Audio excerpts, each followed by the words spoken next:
Salut, c'est McGuffin. Aujourd'hui, je vais vous présenter une comédie qui date de 1997, intitulée The Sixth Man. Elle parle de deux jeunes étudiants qui excellent au basketball et poursuivent leurs études à l'université. Antoine décède soudainement, son frère Kenny devient leader d'une équipe de basket. Il communique cependant avec l'esprit d'Antoine qui va lui donner les clés de la victoire. Alors, attachez vos ceintures et soyez prêts pour l'aventure d'aujourd'hui. Le film commence sur un terrain de basket où Antoine et Kenny Tyler, deux frères, jouent un match contre leur équipe rivale. On est en 1986 et leur devise l'un pour l'autre est A et K tout le temps, créée par leur mère. C'est la dernière minute du jeu. Leur père James, qui entraîne l'équipe, choisit Kenny pour prendre le dernier tir du match pour la victoire. Mais Antoine veut le prendre et est contrarié que son père et entraîneur choisissent Kenny pour le faire. Kenny obtient le ballon et se place, prêt à tirer. Peureux, il décide finalement de le passer à son grand frère. Antoine prend la balle, confiant qu'il marquera, mais oups, il rate le tir, coûtant la victoire à son équipe. Cette nuit-là, Kenny essaie de remonter le moral à Antoine, encore frustré et en colère car il ne comprend pas pourquoi il a perdu. Monsieur Tyler rappelle à son fils que le plus important est de toujours jouer avec passion et dignité. Il leur rappelle ainsi que la chose la plus importante dans toute compétence est d'aimer ce que l'on fait. Et que si les frères restent toujours ensemble, de grandes victoires les attendent. Le père, en discutant avec Kenny Tyler, lui demande d'avoir plus de confiance en soi. De nombreuses années ont passé. Aujourd'hui, Antoine et Kenny sont un duo célèbre de l'équipe de basketball universitaire de l'Université de Washington, les Huskies. Ils sont deux des joueurs les plus en vogue, et tous les deux sont prédestinés à une grande carrière dans le basket, surtout Antoine. Grâce à leurs efforts, les Huskies de Washington pourraient remporter la Ligue des champions. Pour la première fois en une décennie, les deux frères surdoués forment une alliance apparemment infaillible sur le terrain. Pendant la mi-temps d'un match, la mascotte de l'équipe a été blessée et s'est effondrée. Le coach Pederson donne des instructions à son équipe en pleine bourre. Il les menace de les renvoyer en Sibérie si l'adversaire parvient à atteindre le panier. Après la conversation avec l'entraîneur, motivé, Kenny Tyler intercepte le ballon et le passe à son grand frère, Antoine, qui réalise une feinte très cool, un slam dunk. Les commentateurs prédisent qu'une carrière lumineuse attend le jeune joueur Antoine. Le soir, les frères et leurs équipes célèbrent leur plus récente victoire dans un nightclub. Mais tout ce qu'ils font est de parler de basketball, même en discutant avec des femmes. À un moment, le regard de Kenny tombe sur une belle fille aux cheveux bouclés. Moment qui ne va pas tarder à être gâché par un gros type méchant qui va renverser le verre plein de Kenny. Sa bière se répand sur le comptoir et coule directement dans le sac de la belle étrangère souriante. Kenny n'a pas pu faire autrement que de s'excuser et de quitter le bar rapidement. Dans le même temps, à l'autre coin du bar, lors d'un challenge rigolo et défiant, Antoine est entré sur le ring, se tenant dos au panneau et les yeux bandés. Une fille nommée Cheryl s'approche de lui et essaie de l'aborder. Elle était mécontente car rien d'autre que le basket n'intéresse Antoine. La compétition a toujours été sa priorité, donc il l'ignore. Kenny Tyler n'était pas très doux avec les filles. Il va essayer de prouver le contraire, alors il a fait un pari avec son frère, qu'il pouvait obtenir le numéro de téléphone de n'importe quelle fille dans le bar. Antoine désigne alors la même fille avec qui il avait eu un jeu de regard plus tôt. Les observant de loin et étant intelligente, la jeune fille a pu rapidement comprendre ce qu'il mijote et s'est tirée du bar. Kenny la suit à l'extérieur et la rattrape, mais elle met fin à la discussion en disant son nom, Saint John, et annonce stupéfaite qu'elle trouve étrange qu'un joueur aussi talentueux se montre aussi maladroit. Avant de démarrer sa voiture, puis de s'en aller. Il s'avère après que la fille est la nouvelle correspondante du journal des étudiants qui a complimenté Kenny Tyler dans son dernier article du journal. L'équipe a un match important ce soir et à 4 minutes de la fin du match. Ils devancent leur adversaire de 2 points. Ils se rapprochent de plus en plus du championnat. Soudain, Kenny Tyler commet une faute. Et après 2 lancers francs, ils passent à l'attaque. Kenny repasse la balle à Antoine qui marque encore une fois un slam dunk. Mais en se tenant sur le bord, il subit soudainement une crise cardiaque. Incapable de respirer correctement, il s'effondre sur le sol, mis sur une civière pour être emmené hors du terrain. Antoine a promis à son frère qu'il reviendra bientôt pour s'entraîner ensemble. Kenny est très inquiet pour son frère. L'équipe perd le match en l'absence de leur grande star Antoine. Triste dans le vestiaire. Kenny et les autres joueurs se changent rapidement et s'apprêtent pour rendre visite à Antoine à l'hôpital. C'est alors que coach Peterson, avec un visage triste, arrive pour annoncer que Antoine est décédé en chemin vers l'hôpital. Toute l'équipe de basketball console leurs camarades choqués et bouleversés. Après la mort de leur meilleur joueur, le rendement des joueurs se dégrade et l'équipe subit 4 défaites d'affilée, alors qu'ils n'arrivent pas à se ressaisir et à arrêter de penser à la mort de son grand frère. Les journalistes furieux qui tentent de découvrir la raison de ces défaites successives commencent à harceler Kenny.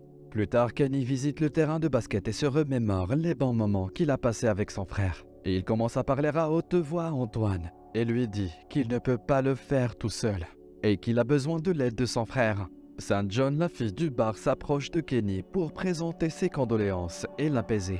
Kenny Tyler se plaint que tout le monde l'embête à propos de la mort de son frère aîné. Malgré tant de défaites, l'entraîneur continue d'espérer que l'équipe parviendra à se qualifier pour la Ligue des Champions, chose qui ne peut se concrétiser que si l'équipe se rattrape et commence à gagner. Lors des entraînements, Kenny reproche à son collègue d'avoir essayé de reproduire le tir à 3 points alors qu'il n'a jamais été bon à ça. Kenny, mécontent, lance la balle en l'air et pour une raison quelconque, elle n'est jamais redescendue. L'entraîneur Pedersen, qui l'a toujours soutenu, insiste pour qu'il se concentre sur le jeu, sinon il sera obligé de le remplacer pour le reste de la saison. Il est considéré comme un joueur important, mais son état ne fait qu'empirer match après match. Alors le coach Pedersen a besoin d'un vrai leader qui peut rassembler l'équipe et mener les Huskies au championnat. Kenny Tyler semble continuer à jouer avec son frère et n'accepte pas le fait qu'il n'est plus parmi eux et ne fait plus partie de l'équipe.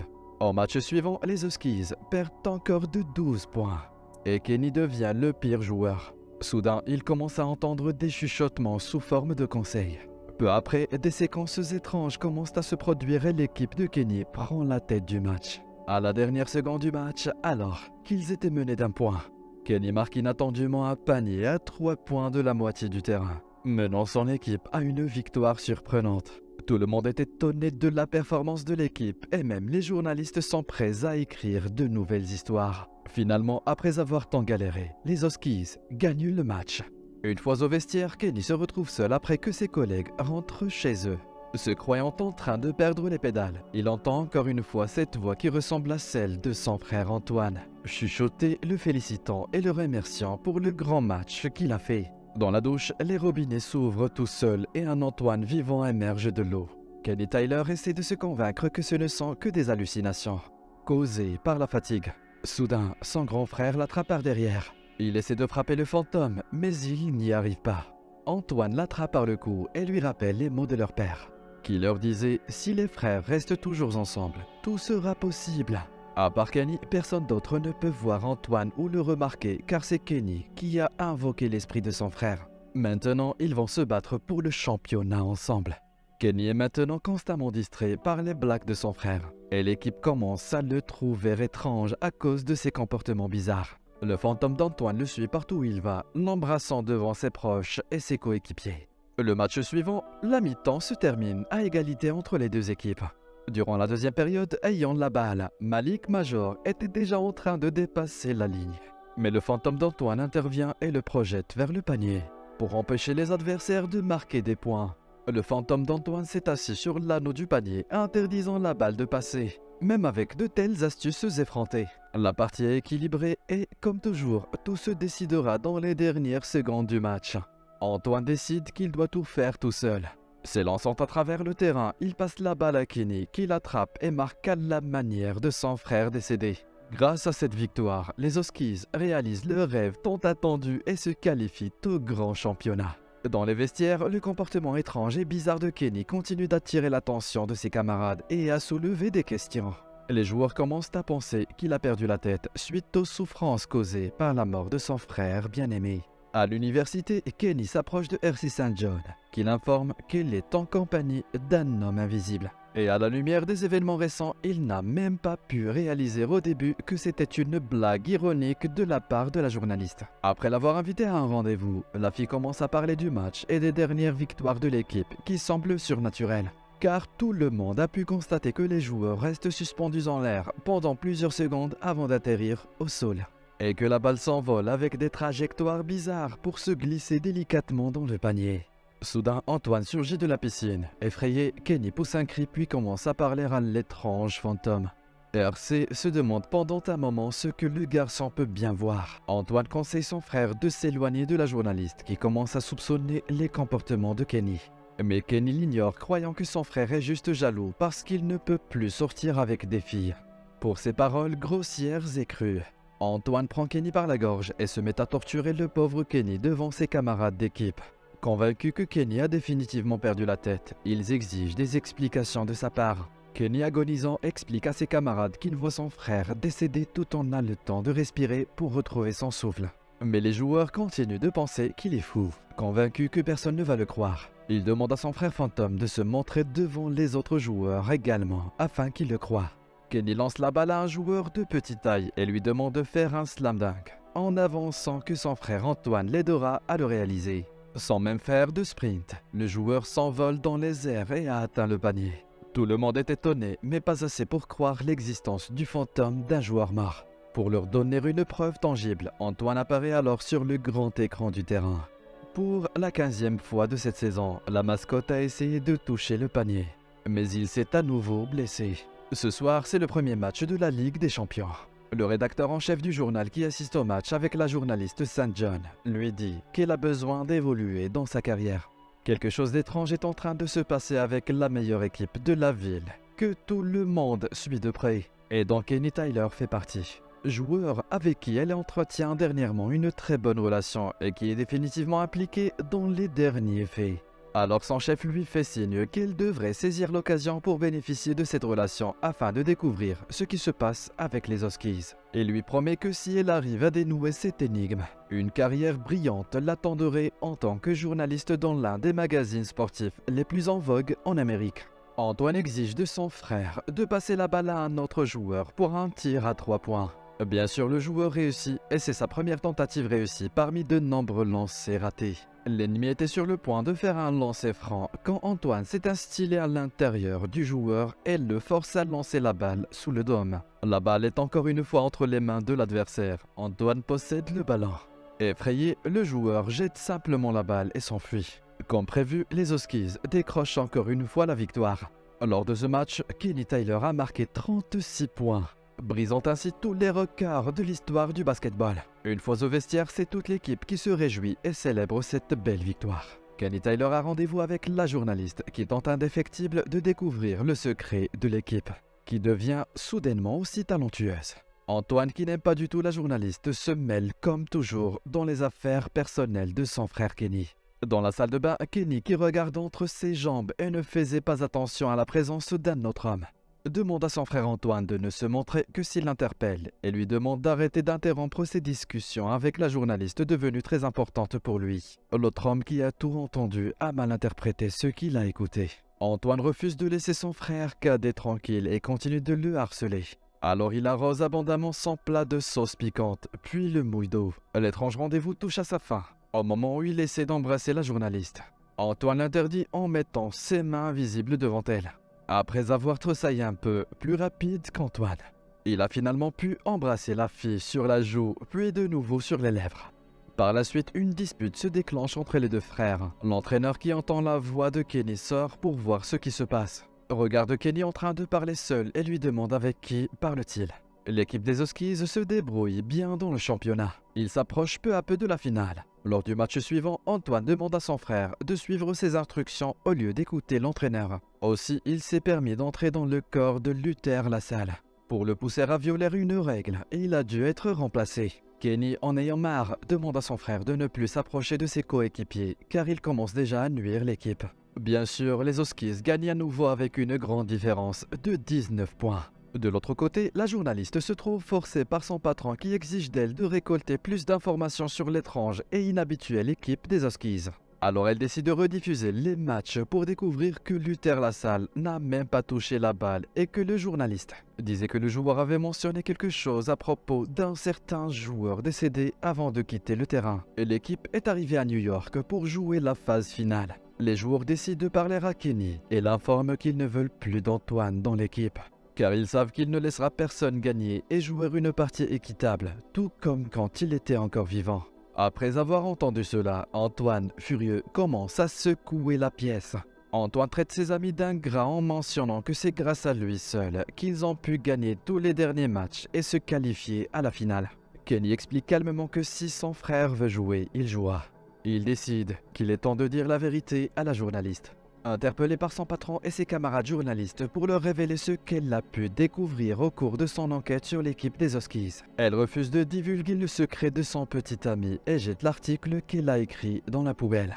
Les Huskies ont atteint les demi-finales. La mascotte de l'équipe essaie de réaliser un slam dunk pour la 17e fois. Antoine intervient encore pour sauver la pauvre mascotte.